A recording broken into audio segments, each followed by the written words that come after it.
leaders worry over a widening war in the Middle East and urging de-escalation between Israel and Hezbollah. President Biden saying to the UN a ceasefire deal is still possible while both Hezbollah and Israel continue to trade strikes. The Lebanese health ministry reporting more than 550 people are dead. Dozens of them are children from Monday's airstrikes inside the country. Joining me now is Jack Carr, who is a Navy SEAL in Iraq and also Afghanistan, and his latest book is out now. It is titled Targeted Beirut, the 1983 Marine barracks bombing and the untold origin story of the war on terror. Jack, thank you for your service and for joining me on the show. Thank you for having me. Yeah, and congratulations on the book launch this week. I mean, did you have any idea when you were writing it that it would be published at a time when global tensions and unrest would be at such a boiling point? No, I started discussions with Simon & Schuster on it 3 years ago, so I didn't have that much of a crystal ball, but there are parallels, not just to today. There have been parallels ever since, because really the rules were set by Iran in October of 1983, and us, Israel, Lebanon, Syria, had been playing by these rules set by Iran all the way back then. So the model and paradigm set in October of 1983 in an attack that killed 241 U.S. servicemen continues through today. Yeah, 241 servicemen. That was the deadliest single day loss of life, of Marine life, since Iwo Jima.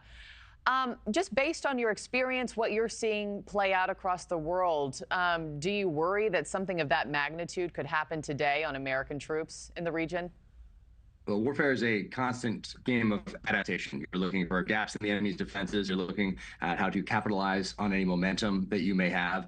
And we've seen terrorist events every year since October of 1983. In September of 1984, one of the people responsible for the October attack hit the embassy annex in Beirut after the embassy was essentially moved from an April attack in '83, a little over a year before.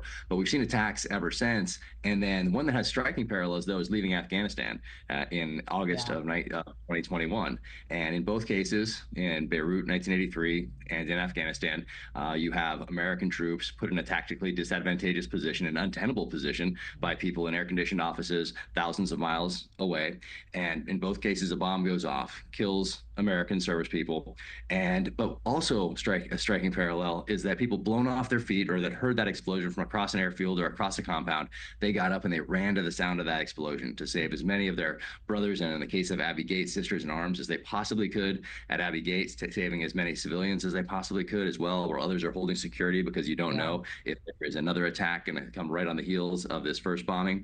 So that's that same U.S. service person who was in Beirut, also in Afghanistan, who gets up and runs to the sound of those guns, runs to the sound of the explosion to save as many lives as possible. So there are parallels at the strategic level and the tactical level. Well, I certainly can't wait to pick up your book. And you've written about this extensively. This is your foray into nonfiction.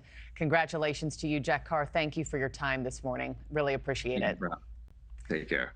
Thanks for watching, everybody. Go to joinnn.com to find NewsNation on your television provider. Also, don't forget to click that red subscribe button below to get more of NewsNation's fact-driven, unbiased coverage.